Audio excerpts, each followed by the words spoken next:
Assalamualaikum warahmatullahi wabarakatuh. Nama saya Azhar dari kelas 10 MIPA 4. Nomor absen saya 6. Di sini saya akan mempresentasikan tugas PJOK saya, yaitu tentang seputar bulu tangkis.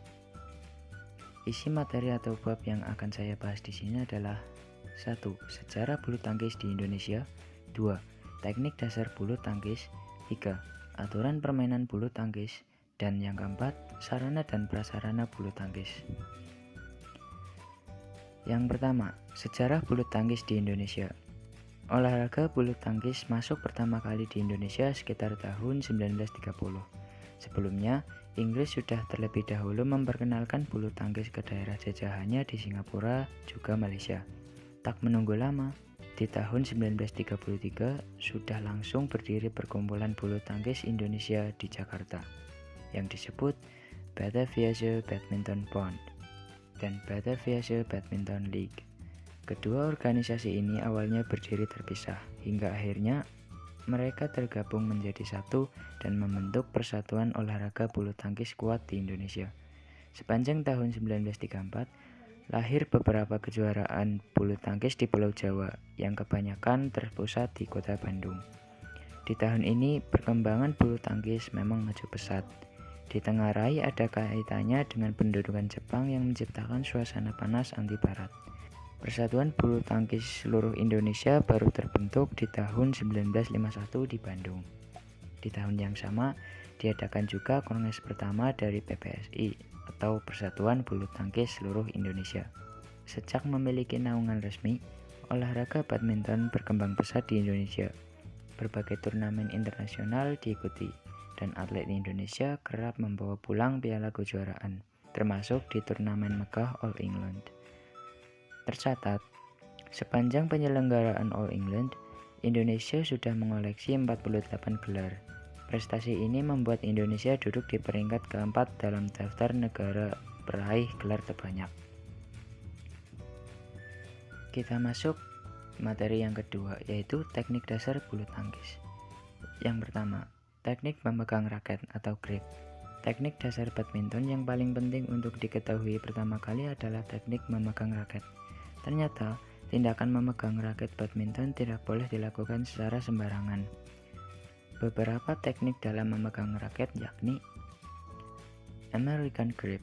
Teknik American Grip dapat dilakukan dengan cara menggenggam tangkai raket lalu memosisikan ibu jari dan telunjuk jari agar saling menempel atau bersentuhan sehingga membuat bentuk huruf O.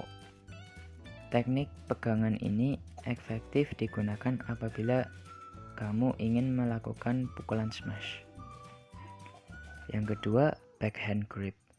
Teknik backhand grip dapat dilakukan dengan cara menggenggam tangkai raket lalu memosisikan ibu jari di belakang tangkai dan menekannya seolah-olah ibu jarilah yang menjadi penyokong raket. Yang ketiga, forehand grip. Jika teknik backhand grip menggunakan ibu jari sebagai penyokong utama, teknik forehand grip menggunakan jari telunjuk, tengah, manis, dan kelingking sebagai penyokongnya. Umumnya, teknik ini dilakukan untuk gerakan permainan yang lincah. Teknik dasar bulu tangkis yang kedua adalah sikap atau posisi tubuh, atau juga bisa disebut stance. Biasanya dikenal 3 sikap bermain badminton, yakni menyerang, bertahan, dan melawan atau membalikan netting. Posisi menyerang. Untuk menerapkan posisi menyerang, gerakan tubuhmu ke dekat garis-garis lapangan atau area serang dan lebarkan kuda-kuda kakimu. Setelah itu, angkat kedua lenganmu untuk menyiapkan kekuatan dan daya pukul. Yang kedua, posisi bertahan. Untuk menerapkan posisi bertahan, kamu harus mengarahkan tubuhmu menghadap net dan memosisikan raket di depan pinggang atau perut. Dan yang ketiga, posisi melawan. Net stance biasanya dilakukan ketika lawanmu tampak ingin melakukan netting. Untuk mengantisipasi netting, kamu harus berada di dekat net. Setelah itu, raket perlu diposisikan di depan tubuhmu, sementara tubuhmu dimajukan sedikit agar kamu siap melakukan lompatan ke depan. Teknik yang ketiga yakni gerakan kaki atau footwork. Ada 4 tips yang dapat kamu lakukan agar pergerakan bermainmu optimal. Pertama, pastikan base atau starting pointmu, kemudian ingat. Kedua, mundurlah maksimal 3 langkah jika perlu mundur. Ketiga, bergerak ke kanan kirilah maksimal 1 langkah bila diperlukan. Keempat, kamu hanya boleh maju maksimal 3 langkah jika harus maju. Teknik yang keempat, servis. Servis merupakan pukulan pertama untuk mengawali permainan bulu tangkis. Selain itu, servis juga dilakukan setelah bola mati. Apabila terjadi kesalahan dalam servis, maka akan menguntungkan lawan. Di antaranya poin untuk lawan bila servis menyangkut atau gerakan servis salah. Servis yang tanggung untuk ganda sehingga menyebabkan lawan dapat merusak pertahanan kita dengan pengembalian dari servis yang susah dicapai oleh kita. Oleh karena itu, teknik ini harus mendapatkan perhatian utama sebelum memberikan teknik yang lain dalam permainan bulu tangkis. Dalam permainan bulu tangkis terdapat 3 jenis servis, yaitu servis pendek, tinggi, flick atau setengah tinggi. Namun, biasanya servis digabungkan ke dalam jenis atau bentuk yaitu forehand dan backhand. Teknik yang kelima yakni smash. Teknik ini merupakan pukulan serangan terkuat yang terdapat di dalam permainan bulu tangkis. Seperti namanya, teknik ini benar-benar men-smash kok ke area target atau tubuh lawan. Di samping itu, terdapat 3 tipe smash yang dapat dilakukan, yakni forehand smash, backhand smash, dan jumping smash. Untuk penjelasannya sudah tertera. Teknik yang keenam, drop shot. Teknik drop shot dapat dilakukan dengan cara memukul kok ke area tengah atau depan lawan secara cepat maupun standar. Teknik ini dilakukan untuk memaksa lawan bergerak ke depan areanya, sehingga kamu dapat menyerang area tengah atau belakangnya. Yang ketujuh, clear atau lob. Teknik clear atau lob merupakan kebalikan dari teknik drop shot. Apabila drop shot ditujukan agar lawan main terpaksa berpindah ke area depannya, clear membuat lawan harus bergerak mundur ke area belakangnya. Jadi, kamu harus menargetkan area belakang terlebih dahulu sebelum menyerang area depan atau tengah. Yang ke-8, netting. Salah satu teknik dasar bulu tangkis yang sulit dilakukan adalah netting. Teknik ini membutuhkan intuisi, kecermatan, dan kecepatan yang baik, sementara kekuatan yang dibutuhkan hanyalah kecil. Yang ke-9, overhead. Teknik pukulan bulu tangkis overhead dilakukan dengan cara yang sama seperti smash atau forehand smash. Perbedaannya hanya terletak pada daya pukulannya saja. Overhead tidak perlu membutuhkan banyak daya pukul. 10. Drive. Teknik dasar bulu tangkis yang terakhir adalah drive. Teknik ini dilakukan dengan cara memukul kok secara cepat dan agak mendatar. Umumnya teknik ini dilakukan oleh pemain ganda. Gunanya untuk memojokkan lawan agar mereka tetap berada pada posisi bertahan alias tidak mengangkat raketnya. Kita masuk materi ketiga, yaitu aturan permainan bulu tangkis.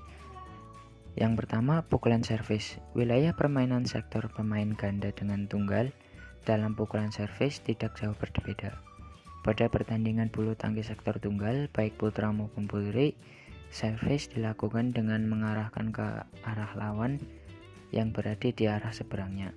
Seperti dilansir dari buku peraturan resmi BWF, ketika skor angka itu genap, seorang pemain melakukan pukulan servis ke area di sebelah kanan lapangan permainan. Sedangkan saat memiliki angka atau kedudukan ganjil, maka servis dilakukan di area kiri pemain. Selain itu, adapun yang menjadi pembeda dari pukulan servis dari nomor tunggal dan ganda ada pada garis lapangan. Untuk nomor ganda, wilayah permainan menggunakan garis batang paling belakang serta sisi paling luar dari lapangan. Aturan yang kedua yaitu perhitungan skor. Dalam setiap pertandingan bulu tangkis terdiri dari 3 babak atau 3 set dengan menggunakan sistem 21 poin untuk mengakhiri pertandingan. Skor tersebut berlaku untuk ganda maupun nomor tunggal. Apabila terjadi kedudukan skor yang berimbang seperti 20-20, maka pertandingan akan ditambah menjadi 2 poin lagi. Kemenangan akan didapat apabila satu tim unggul dengan selisih 2 poin. Angka tersebut juga memiliki batas maksimal yaitu hingga 30 poin. Apabila pemain bersaing secara ketat hingga mencapai 30 poin, maka yang lebih dahulu berhasil merebut 30 poin yang akan menjadi pemenang. Yang ketiga, jenis pelanggaran pemain. Ada beberapa jenis kesalahan dalam pertandingan bulu tangkis, termasuk diantaranya saat kok menyangkut di bibir net melakukan servis ke arah lawan. Hal tersebut dapat menambahkan pundi-pundi angka menuju kemenangan. Lalu selanjutnya, apabila pemain melakukan aksi pukulan raket melewati net atau kok belum sampai ke area lawan, maka pemain tersebut melakukan pelanggaran. Jika pemain melakukan hal tersebut, maka 1 poin didapat oleh lawannya. Selanjutnya, apabila bola jatuh ke area sendiri atau gagal servis, maka 1 poin melayang ke lawannya. Hal tersebut juga berlaku saat bola keluar lapangan. Tidak hanya itu, saat raket menyentuh kok sebanyak 2 kali, hal itu termasuk dalam pelanggaran di bulu tangkis. Jadi, pemain hanya diperbolehkan untuk menyerang ataupun bertahan. Aturan yang keempat, mengenai kartu kuning, merah, dan hitam. Sama halnya dengan sepak bola, bulu tangkis juga menerapkan kartu kuning dan kartu merah untuk pelanggaran yang terjadi di lapangan. Jika ada pemain yang melakukan pelanggaran kecil atau sengaja mengulur waktu di pertandingan, maka wasit akan mengeluarkan kartu kuning. Selanjutnya, kartu merah di bulu tangkis sangat berbeda dengan kartu merah di sepak bola. Jika di sepak bola kartu merah dapat mengusir pemain dari lapangan, maka di bulu tangkis kartu merah mengakibatkan pindahnya servis atau 1 poin untuk pihak lawan. Sementara itu, untuk kasus kartu hitam memang jarang terjadi di lapangan bulu tangkis. Kartu ini pun menjadi hukuman paling berat di bulu tangkis dan mengakibatkan sang pemain harus keluar lapangan alias didiskualifikasi. Kita masuk materi yang terakhir, yakni sarana dan prasarana bulu tangkis. Yang pertama, raket. Kedua, shuttlecock. Ketiga, lapangan. Keempat, tiang dan net di lapangan bulu tangkis. Dan yang terakhir, sepatu dan pakaian. Terima kasih, demikian presentasi dari saya. Wassalamualaikum warahmatullahi wabarakatuh.